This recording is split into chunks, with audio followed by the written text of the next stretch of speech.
fazer uma Ave Maria e a prece de cartas que todos têm aí com vocês para a gente fazer juntos. E em seguida, ao término da prece de cartas, nosso irmão Garcia vai dar início à palestra. Ave Maria, cheia de graça, o Senhor é convosco. Bendita sois vós entre as mulheres, bendito é o fruto do vosso ventre, Jesus. Santa Maria, Mãe de Jesus, rogai por nós, pecadores, agora e na hora de nossa passagem para o mundo espiritual, que assim seja. Prece de Cáritas. Deus nosso Pai, que sois todo poder e bondade, dai força àqueles que passam pela provação, dai luz àqueles que procuram a verdade, ponde no coração do homem a compaixão e a caridade. Deus, dai ao viajor a estrela guia, ao aflito a consolação, ao doente o repouso. Pai, dai ao culpado o arrependimento, ao espírito a verdade, à criança o guia e ao órfão o pai. Senhor, que a vossa bondade se estenda sobre tudo que criastes.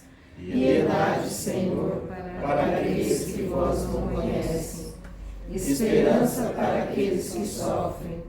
Que a vossa bondade permita aos Espíritos Consoladores derramarem por toda parte a paz, a esperança e a fé. Deus, um raio, uma faísca do vosso amor pode arrasar a terra. Deixai-nos beber nas fontes desta bondade fecunda e infinita, e todas as lágrimas secarão, todas as dores se acalmarão, e um só coração, um só pensamento subirá até vós, como um grito de reconhecimento e de amor. Como Moisés sobre a montanha, nós os esperamos com os braços abertos.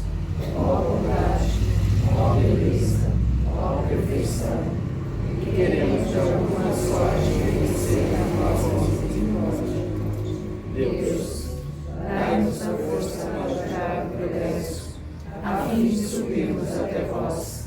Dai-nos a caridade pura, dai-nos a fé e a razão, dai-nos a simplicidade que fará de nossas almas um espelho onde se refletirá a vossa divina santa imagem. Na próxima semana, como sempre acontece, a gente vai ter um relato de como foi hoje. Espero que todos estejam aqui, que todos tenham uma boa noite, uma boa palestra.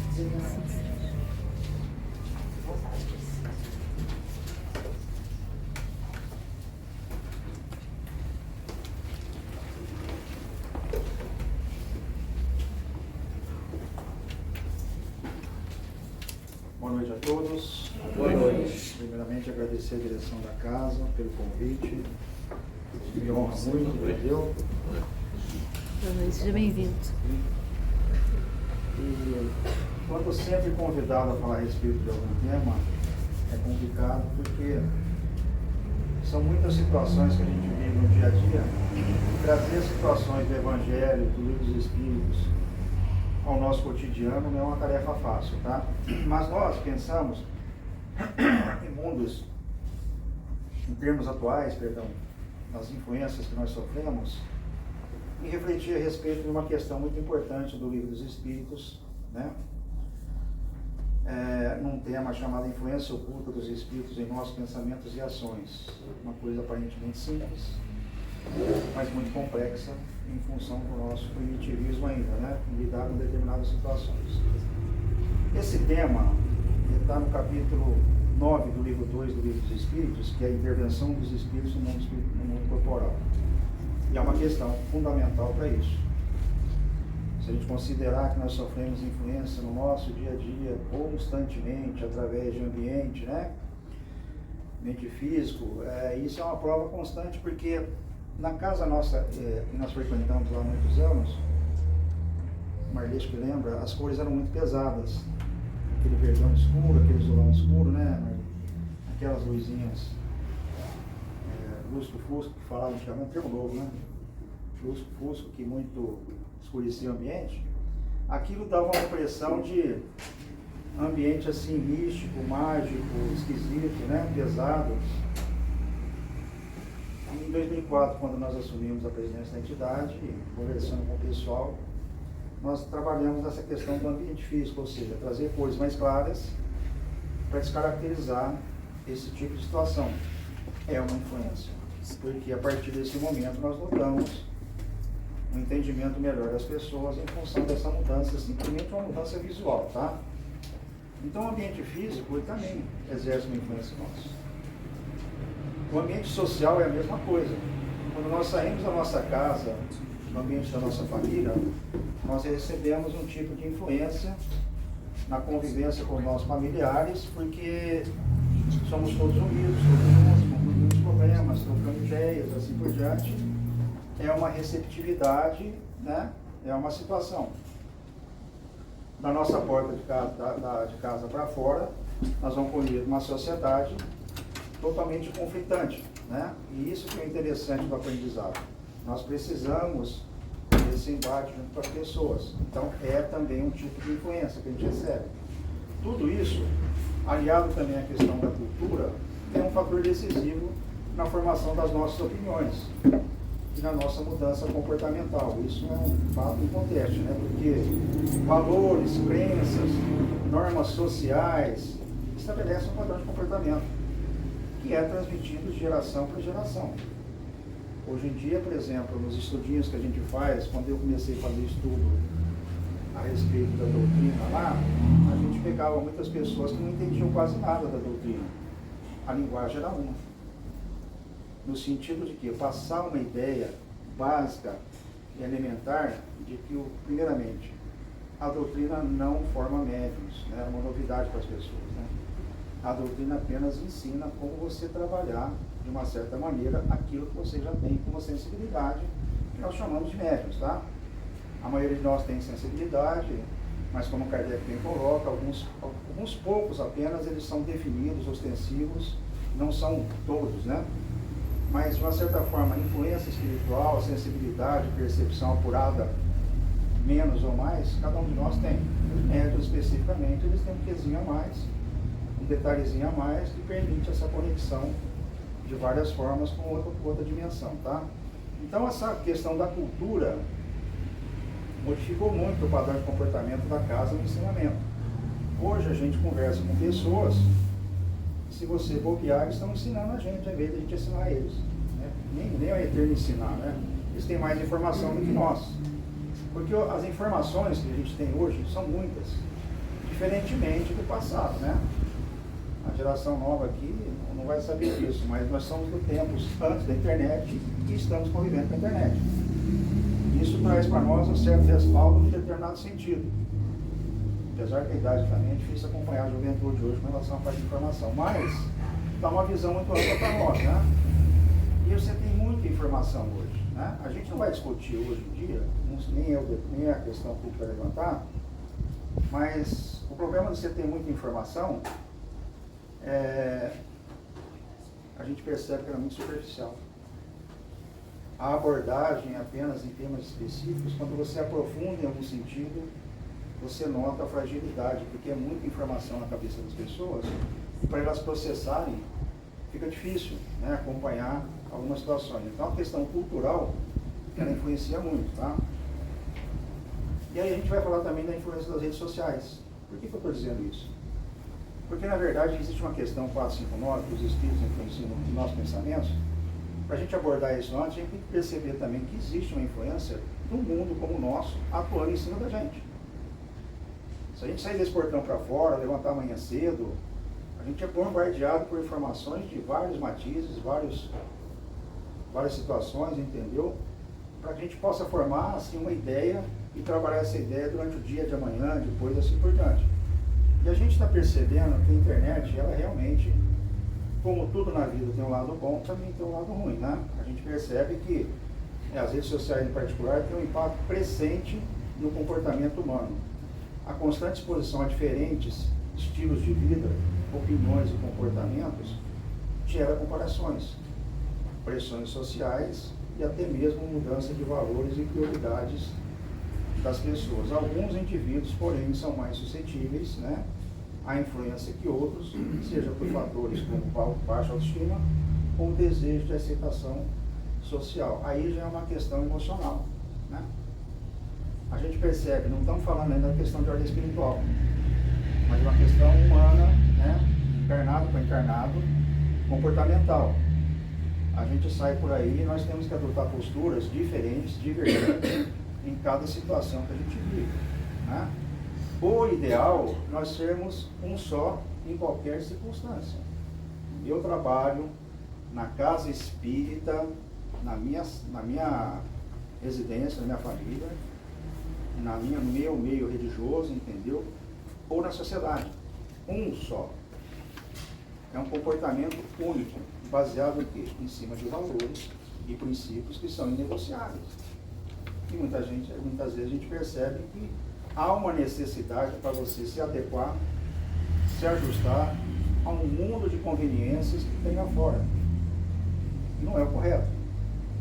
Mas a gente vai entendendo isso aos poucos, na nossa maturidade, desenvolvendo um pouco de maturidade, para entender ao longo do tempo a necessidade da gente entender que nós precisamos trabalhar, como o nosso irmão André Luiz, numa obra chamada Mecanismo de Eternidade, ele fala assim: nós trabalhamos em frequências. A partir do momento que nós estabelecermos uma frequência só para o nosso sim e para o nosso não, ou seja, falar com o nosso sim e com o não, com consciência, com conhecimento de causa, com convicção, a gente não vai estar mais sujeito a tipo de influências que a gente vai ver e mencionar a respeito dessa questão do livro dos Espíritos, tá? Então, o que nós vemos aí? Nós vemos que pensamentos nossos, que são próprios, que nem a questão 460 e outros que nos são sugeridos, eles flutuam entre essa situação. Por quê? O ser humano, a ciência confirma que são de 50 a 70 pensamentos por minuto. Você computa isso por 24 horas. É mais de 50 mil pensamentos. Já imaginou organizar isso na nossa mente? Uma sequência retilínea? Estabelecer prioridades? Estabelecer um método que você possa ter essa disciplina de levar até o fim do dia uma coisa planejada? Quem é que consegue, né? O indivíduo levanta cedo de manhã e fala assim: hoje eu não vou discutir com ninguém porque estou na paz. Não quero briga, estou com Deus. 5 minutos depois aparece um condenado ali para te perturbar, te desestabilizar, te tirar do eixo. Porque as nossas fraquezas no sentido emocional ainda são muito fortes.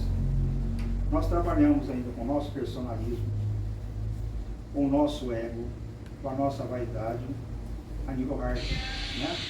Nós não admitimos o segundo lugar. Nós não trabalhamos ainda no sentido da cooperação e colaboração. A nossa disputa é competição, né? Não é colaborar. Nós temos muito forte isso em nós. Nós estamos começando a entender agora que a doutrina vem para disciplinar isso, quando ela convida a gente à reflexão. Para pensar primeiro, organiza as tuas ideias, controla as tuas emoções, vai direcionar o teu pensamento para as coisas úteis. Ser mais seletivo nesse sentido. Porque o nosso problema, gente, é um só. A dificuldade que a gente tem de exercer o nosso livre-arbítrio, fazer escolha, não é uma coisa fácil. Fazer escolha dói, tem custo, tem um certo peso, entendeu? E a gente não consegue lidar bem com isso, porque a gente deixa a emoção fluir. E a nossa emoção é comandada pelo quê? Pelo nosso temperamento. Bater de louco, não aceito ficar por baixo, eu tenho que ser o destaque, eu tenho que ser sempre a pessoa a impor uma situação, uma condição que eu não vai ter. Entendeu? Então a gente lida com isso ainda, né? Mas nessa questão 459, independente da questão material, que a gente já solta a pressão violenta, agora no âmbito espiritual é a pergunta do espírito. Os espíritos influem em nossos pensamentos e ações, e aí a resposta do nosso irmão é muito simples, muito mais do que você imagina, influi a tal ponto que muitas vezes são eles que nos dirigem. Tanto lá quanto cá, ou seja, quando desencarnado e encarnado, são influências que a gente recebe, e aprender a lidar com isso depende do que a gente faz aqui, dos valores que a gente tem. Porque, gente, eu não vou conseguir fazer ela fumar e beber, por mais que eu goste de fumar e beber, se ela não traz nela uma condição propensa a isso. Eu vou convidar ela para ir no boteco tomar uma cerveja comigo, para fumar um cigarro, ela nunca fumou e não bebe. Os espíritos vão trabalhar em cima daquilo que a gente já tem, que oferece para eles. E aí está a questão do temperamento. O temperamento nosso, ele abre, ele escancara muitas vezes portas enormes, largas, para que essa influência possa acontecer. E aí, nessa questão 460, que é a seguinte, Kardec pergunta, nós temos pensamentos que nos são próprios e outros que nos são sugeridos? E a resposta é básica. Vossa alma é um espírito que pensa. Não deixeis considerar vários pensamentos que nos ocorrem no dia a dia, né? Neles sempre há um pouco de nós e há um pouco de vós, né? É isso que nos deixa na incerteza, pois tendes em vós duas ideias que se entrechocam. E o que define qual ideia que você vai adotar? Uma influência externa, seja de encarnado para encarnado, ou uma influência de desencarnado para encarnado, ou aquilo que você tem uma ideia. O que determina isso, gente, é aquilo que nós comentamos agora há pouco. A necessidade da gente estabelecer uma diretriz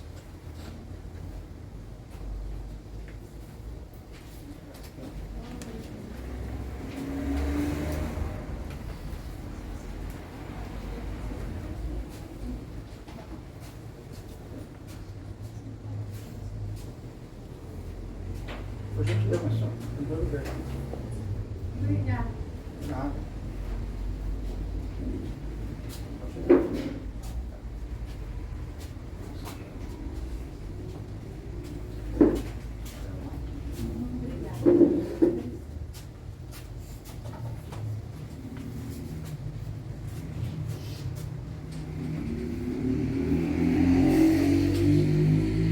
E aí o que determina uma situação como essa, né? Quando a gente tem já um pensamento formado através de algum tipo de estudo, ou da própria maturidade espiritual, que consegue ser mais seletivo naquilo que a gente realmente quer para a nossa existência, a gente consegue separar bem o que é nosso e o que é influência espiritual. Vocês podem notar, quem trabalha com grupos mediúnicos, um médium iniciante, qual é a dúvida principal dele? Eu não sei se é meu. Veio uma ideia, veio um pensamento, e eu não sei se é meu. Nunca sei se é meu. Mas se você fizer essa pergunta para médios mais experientes, ele também, em algum momento, tem essas dúvidas. Tem hora que eu já escutei isso aí de médio de 15, 20, 30 anos trabalhando, entendeu? Eu fiquei na dúvida se era meu, se não era, entendeu? Mesma coisa que o iniciante. Porque esses conflitos a gente vai conviver sempre. O que vai determinar a separação, a qualificação disso, do caminho que você vai seguir e aceitar, é aquilo que você tem com valor. Para isso aqui está coerente com o que eu penso, com o que eu gosto, com os meus valores. Isso aqui não sei se é correto, porque não bate com aquilo que você tem de valores. Então você pode perceber, pode entender que talvez seja uma influência espiritual atuando ali e estimulando você de alguma forma, né? Teu ego, teu personalismo, a tua vaidade, né? O espírito não sofre isso. O ser humano lá fora fala do espírito, não tem nada disso, né? O espírito não lida com a maior facilidade com isso. E aí a gente vai entender assim, como que nós podemos, como os espíritos agem em nossos pensamentos. Eles podem influenciar nossos pensamentos e ações, seja de forma positiva ou negativa, através do que é chamado influência oculta. Essa influência não implica em coação, mas implica em sugestão. Estímulos que podem ser aproveitados ou rejeitados pelo indivíduo. Esses estímulos eles vão encontrar, como nós falamos antes, no campo fármico, em função das vibrações que a gente está transitando por aquele momento, aquela frequência, né? Se nós estamos com a guarda baixa, com o astral um pouco combalido, é um momento propício para uma influência espiritual se instalar e nos perturbar. Lembrando sempre, gente, um detalhe interessante, que é bom sempre colocar em pauta. Nem tudo que acontece é influência espiritual. Não vamos jogar nas costas do coitadinho do espírito também, que é só por Deus, hein? Nós, segundo a Terezinha Oliveira, no estudo da mediunidade, ela deixa bem claro. Somos responsáveis, os mestres também falam, somos responsáveis por tudo que acontece em nós. Se aconteceu alguma situação que nós perdemos o controle ou fomos influenciados, foi porque faltou a vigilância e oração para a gente manter o equilíbrio, tá? Então ele fala assim, como ocorre essa influência? Pelo pensamento e pela vontade. Os espíritos atuam nos fluidos espirituais utilizando o pensamento e a vontade para imprimir, direcionar, aglomerar, combinar ou dispersar esses fluidos, tá? Através de sugestões e inspirações, podem suscitar ideias, imagens e sentimentos, tanto bons quanto maus, na mente das pessoas, aproveitando as circunstâncias ou até mesmo criando-as. E aí, a gente sempre aprendeu dentro da doutrina que nós, na verdade, ao a gente perceber, como a gente já falou aqui no começo, né, a gama de informações que a gente recebe nos permite criar muitas telas mentais em função dos valores que nós temos. Essa quantidade de pensamentos sendo influenciada por uma série de fontes, de informações que vêm, o que acontece? A gente não consegue muitas vezes definir um padrão de linha que você possa realmente ir selecionando o sistema seletivo daquilo que é mais importante e interessante para você. E nesse contexto, a gente chega no final do dia esgotado, cansado, estressado, que se você fosse realmente avaliar desde o começo até aquele momento que aconteceu, muito daquilo que a gente pensou, imaginou, calculou, não valeu a pena. Só estressou, só esgotou. Eu faço sempre uma pergunta clássica para os meninos que a gente trabalha e estuda lá na fundação, que é o seguinte: todos nós aqui presentes, qualquer pessoa aqui, já imaginou 1000 planos, 1000 ideias, desde quando nasceu até o momento que está aqui hoje. Se você perguntar para essas pessoas quantas dessas ideias você conseguiu realizar 100%, eu acredito que nenhuma. 90%, talvez uma. Até 70%, 80%, quem sabe, né? É difícil. A gente imagina muitas situações, muitas coisas, baseado naquele empirismo nosso e naqueles valores que nós temos. Mas nós estamos ao sabor de algumas circunstâncias que fogem ao nosso controle. Por isso nós precisamos ter sempre em mente, nas nossas reflexões, a gratidão a Deus pela oportunidade que aparece na nossa existência, porque nós precisamos aprender a valorizar aquilo que nós já temos e desenvolver alguma coisa a partir daí. Não que isso nos impeça de sonhar, sempre ter mais. Não é essa a ideia. Mas nós temos mais realistas com aquilo que a gente já tem em mãos. Se eu sou dirigente de algum trabalho espírita, ou um profissional de uma área qualquer, ou eu esteja à frente de alguma situação, eu tenho que trabalhar uma situação onde eu entenda e me realize ali de forma plena, não só a mim, mas quem está sob a minha companhia, para que juntos possamos crescer. Naturalmente isso vai trazendo para nós algumas circunstâncias que vão agregando algum tipo de valor e mostrando alguns caminhos para nós alargarmos e crescermos espiritualmente. Então, essa é a ideia. E a partir do momento em que você mentaliza isso, você tem dentro de si um roteiro seguro para você estabelecer uma evolução espiritual em base mais segura, né? Fora de ilusão, sabendo sempre que a nossa luta é sempre, todo dia, desde quando você nasce até quando você desencarna, é uma constante luta pelo nosso aprimoramento, né? E Chico sempre falava, olha, eu não posso exigir das pessoas que elas mudem, mas a mim, eu tenho que exigir que eu seja melhor cada minuto, cada instante, tá? Atração por afinidade. A sintonia com os bons ou os maus espíritos se dá por afinidade vibratória, ou seja, pensamentos e sentimentos semelhantes atraem influências compatíveis. Nós estamos aqui nesse momento vivendo uma situação como essa, tá? O interesse é o nosso aprendizado no âmbito espiritual, com algum tipo de informação, né? Essa é a ideia. Naturalmente, nós estamos sendo assistidos, creiam vocês ou não, por bons espíritos, uma pleia de espíritos que está acompanhando o trabalho, entendeu? Está nos sustentando nesse momento, porque a intenção é a mais elevada possível, porque todo mundo está pensando. Então, esse todo mundo pensando gera uma quantia de energia salutar que sustenta o ambiente energético aqui. Agora, imagina que um falar assim, vamos tomar uma cerveja, um dia Deus resolve, destrói tudo, né? Acaba com tudo, entendeu? Porque não está focado nisso. Então, se tudo é uma questão de afinidade, se manter na frequência dos amigos espirituais é uma ideia que a gente tem que trabalhar sempre, mas lembrando sempre que nada cai de bandejada para nós, tá? A gente muitas vezes ora a Deus, ó Deus, me ajuda. Ele está lá, eu estou aqui. Você acha que Deus vem aqui? Deus, olha, eu vou descer até aqui. Agora subir até aqui é com você. É a nossa parte. De que forma que nós fazemos isso?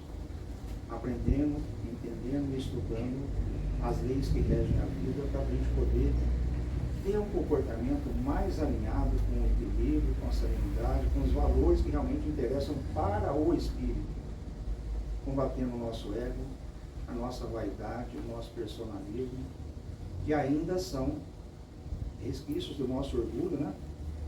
Muito grande, que travam a gente a nossa evolução. A partir do momento que a gente entender isso, a gente não é coitadinho, ser humildinho, não é isso.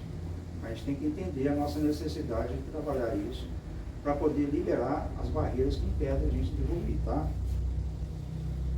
Interação fluídica. Essa é uma questão fundamental porque nós vamos naturalmente conviver com pessoas dos mais diferentes matizes, né? Não sei se alguém já entrou aqui num ambiente que nunca viu uma pessoa, já simpatizou com ela. E outra pessoa que você nunca viu, não fui com a cara dela, mas vocês nunca se encontraram, entendeu? Comigo já aconteceu algumas vezes, né? E a gente vai entendendo pela ótica da doutrina espírita que nós estamos sujeitos a isso. Nós somos espíritos diferentes, cada um num patamar evolutivo, cada um entendendo a vida da forma com os valores que ele tem. Isso vai gerar um certo conflito, às vezes até um desgaste. Mas quando a gente tem uma visão um pouco mais ampla através da ótica da doutrina, a gente percebe que isso é muito natural. Seria bom se a gente convivesse com todo mundo, que falasse amém para nós, que gostasse da gente, que fosse bonzinho com a gente, né? Da mesma forma que seria ruim se a gente convivesse só com pessoas que não gostam da gente, que detestam a gente, que só ficam trabalhando para derrubar a gente. Essa mescla é que faz a coisa ficar interessante na nossa evolução, tá? Porque a gente não vai, que nem dois porco-espinhos, se espetar, a gente vai se ajeitar para encaixar e aprender a conviver. Para o dia de amanhã os espinhos cair e a gente poder se abraçar de forma amigável mesmo. É assim que funciona. E esses fluidos, nessa conexão fluídica, a gente vai ter muito contraste com relação a isso, tá? E quais seriam os riscos de uma influência negativa dos espíritos? A gente passa por 3 processos interessantes, que é a obsessão simples, a fascinação e a subjugação. A obsessão simples é que nesse livro, o chamado espírito obsessor, aquele que vem nos prejudicar, vamos fazer uma adenda aqui rapidinho com relação a uma situação como essa. Nos trabalhos mediúnicos que a gente atende, as entidades, manifestam espíritos tenebrosos, ruins, cruéis, que vêm para arrebentar mesmo, manifestam. Mas a gente não pode esquecer que por trás de cada um deles tem uma história que justifica, não, que explica o comportamento deles.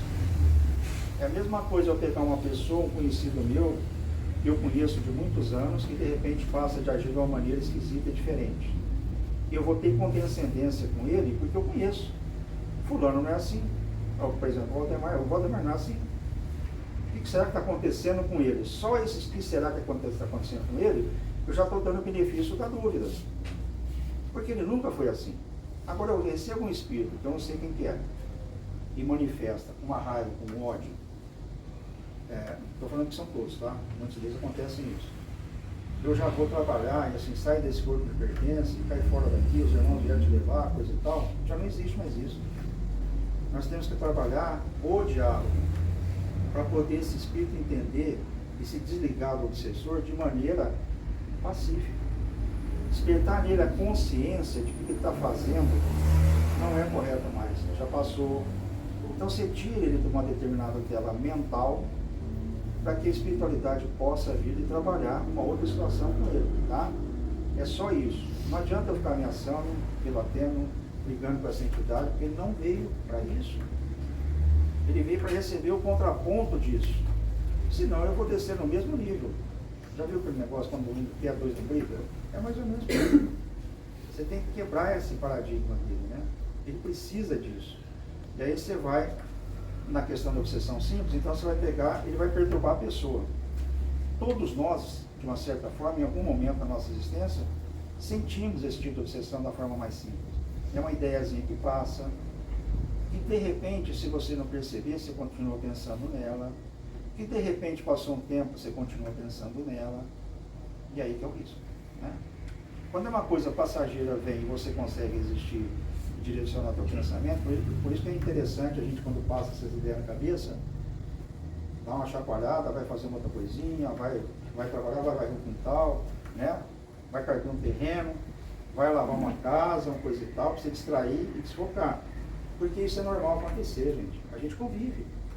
De repente você tem alguém em casa te perturbando também, né? Te cobrando, te exigindo. Não deixa de ser uma forma de obsessão, tá?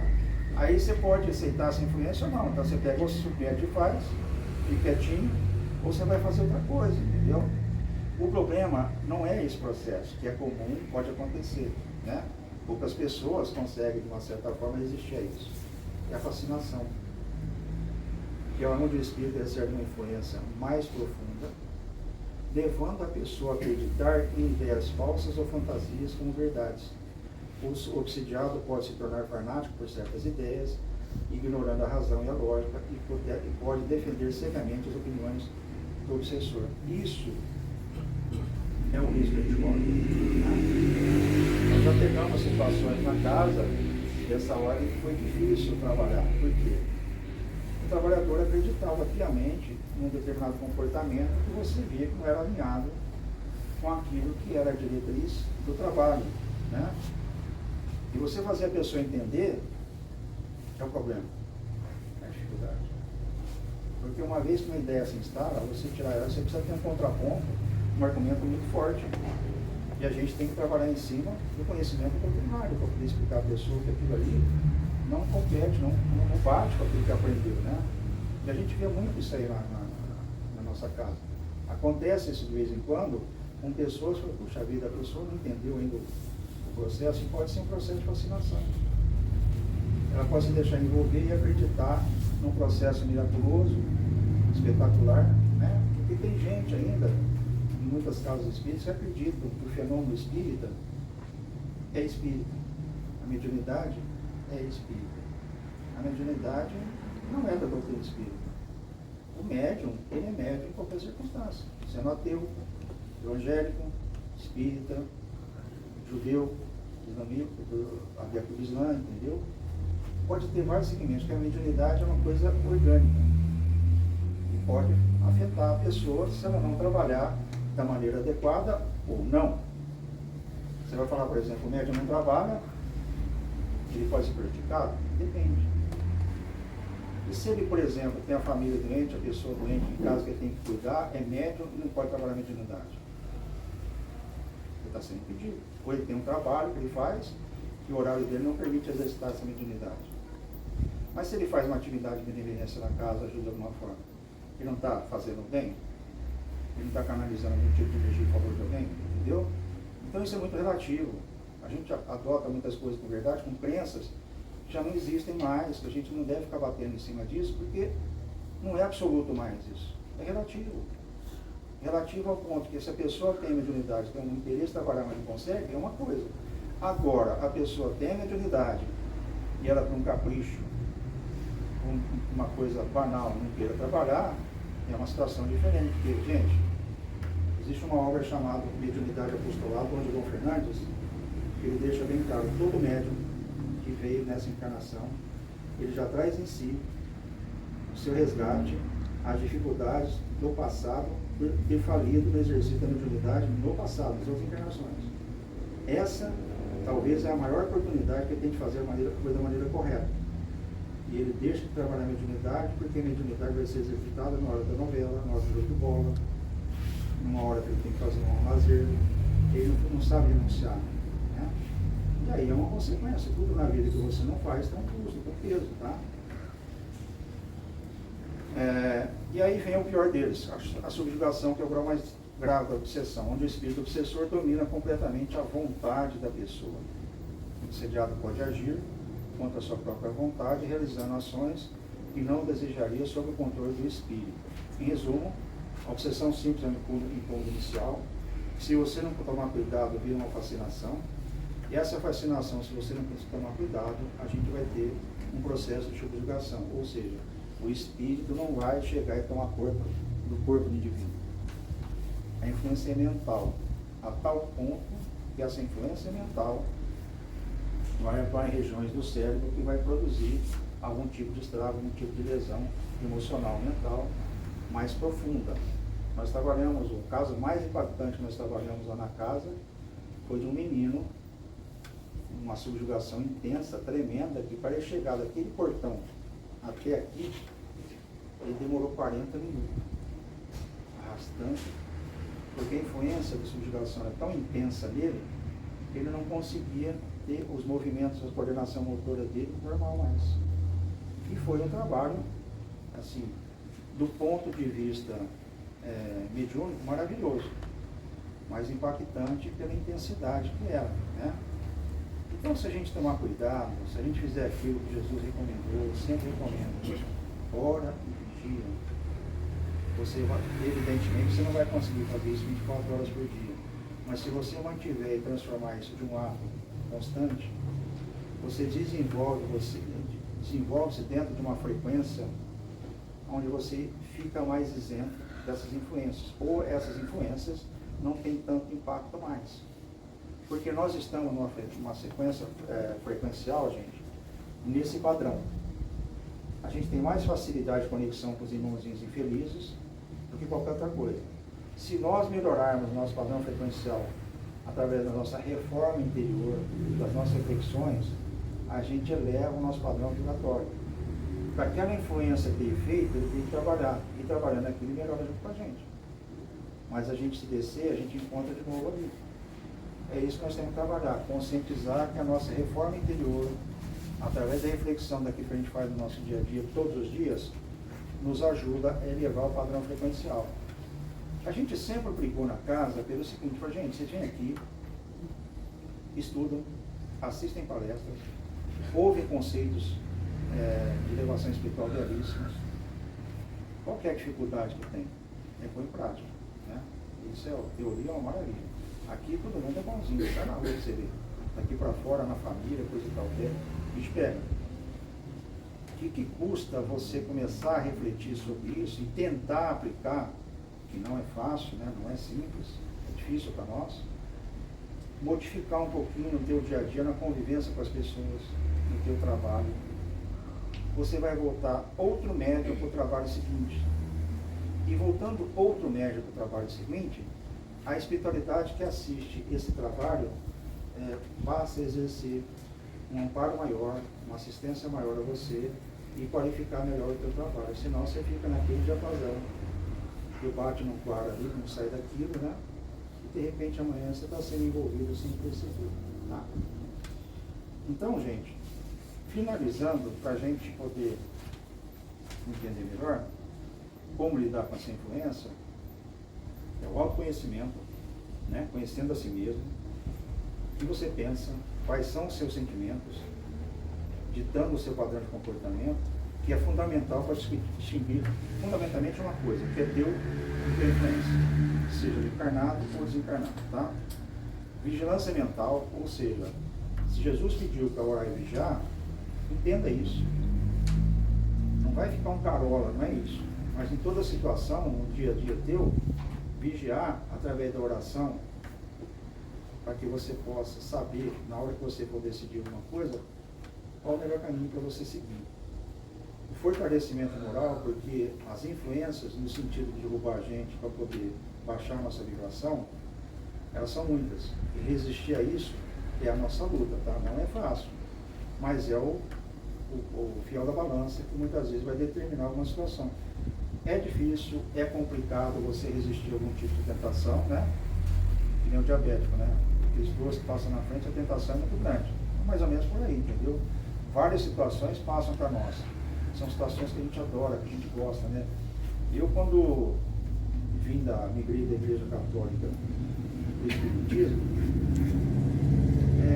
eu comecei a trabalhar um trabalho assistencial que tinha aos sábados, às 4 horas da tarde, na hora do meu futebol. Na hora que eu adorava, eu era tarado para jogar futebol, doente. Aí chegou uma hora que eu tinha que decidir. Pois se eu estava na igreja católica reclamando que não tinha nenhum trabalho assistencial, nenhuma ajuda para ninguém, e vim para a doutrina espírita esperando encontrar isso, aparece, eu não vou ficar com mão. E eu fiz a escolha, né? Dor no coração, confesso para vocês, né? 2, 3 sábados não foi fácil, mas depois eu acostumei. Dói, assim, depois se aceita, né? E foi muito bom, porque a experiência foi muito rica.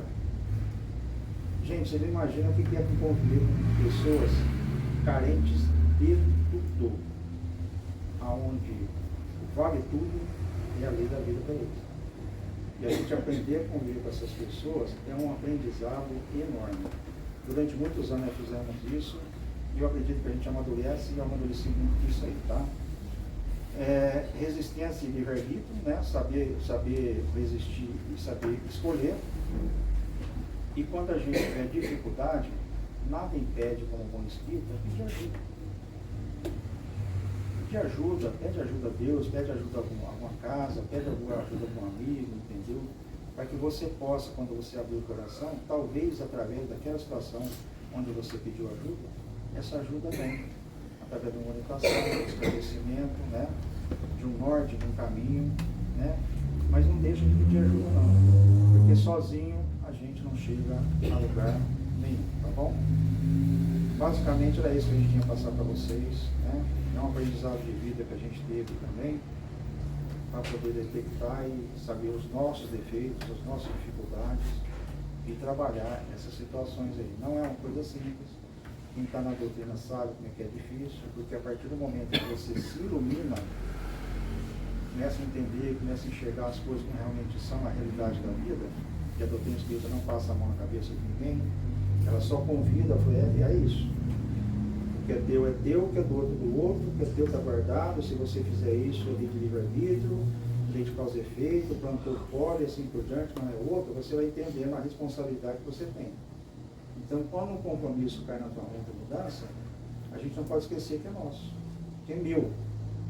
Eu posso me iluminar, mas jamais eu posso esperar que cada um de vocês ilumine da mesma maneira. Paulo de Tarso correu esse erro, né?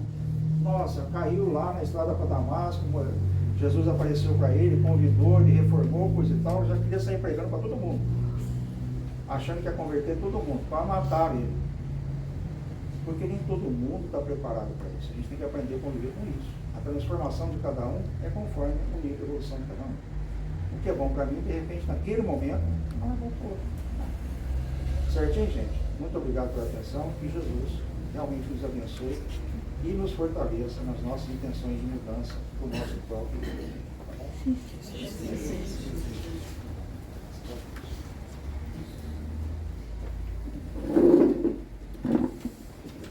Em nome da casa, nós agradecemos a sua presença, a sua disposição para vir aqui compartilhar essa sua imensa experiência, né? Esse aprendizado que vai adquirindo no dia a dia, trabalhando dentro da casa, né? E convivendo com as pessoas. Não é fácil. É só isso que, é só assim que a gente, né? A luta é grande. A luta é grande. E aí, gente, como o Garcia acabou de falar aqui pra gente, tudo aqui nessa vida é frequência. Então chegou aqui agora o momento de nós elevarmos a nossa frequência, porque como ele falou aqui, tudo é questão de sintonia. Então, se a gente tem uma equipe espiritual aqui, trabalhando a nosso favor, que está aqui presente para nos ajudar, para sanar ou para aliviar a dor de cada um que veio aqui, então esse é o momento de nós elevarmos o que é sintonizar com essa espiritualidade? É elevar os nossos pensamentos a Jesus, a Deus, a tudo que tem de a espiritualidade amiga. Então, assim, deixa aqueles problemas do dia a dia para fora, lá para fora, um pouquinho, larga um pouquinho deles lá fora, sabe, não desejar mal para ninguém, não, sabe, desapega um pouquinho das dificuldades do nosso dia a dia. Então agora nós vamos sintonizar com essa espiritualidade amiga que está aqui presente, para daqui a pouco a gente passar para a segunda parte, cada um receber ali dentro da sala de espaço as energias que vão ser necessárias para o melhoramento de cada um. Então nós vamos nos sintonizar, elevando os nossos pensamentos até Jesus, ao Deus, nosso Pai Criador, agradecendo do fundo do nosso coração a oportunidade de ter saído de casa e ter entrado nessa casa de amor. Agradecer a oportunidade de estar presente nessa reunião, ouvir essas palavras sábias, tentar internalizar um pouquinho tudo que foi falado aqui e continuar nessa vibração para depois entrarmos na sala de paz. E nós vamos encerrar essa primeira Maria. Bendita sois vós entre as mulheres, bendito é o fruto do vosso ventre, Jesus.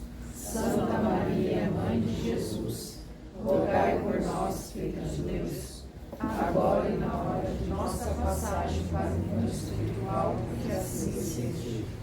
Pai nosso que estais no céu, santificado seja o vosso nome. Venha a nós o vosso reino. Seja feita a vossa vontade, assim na terra como no céu. O pão nosso de cada dia nos dai hoje. Perdoai as nossas ofensas, assim como nós perdoamos a quem nos tem ofendido.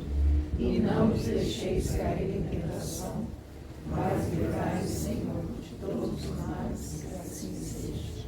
Então, boa noite a todos, que todos voltem para casa nessa energia abençoados pelo Pai, nosso Criador.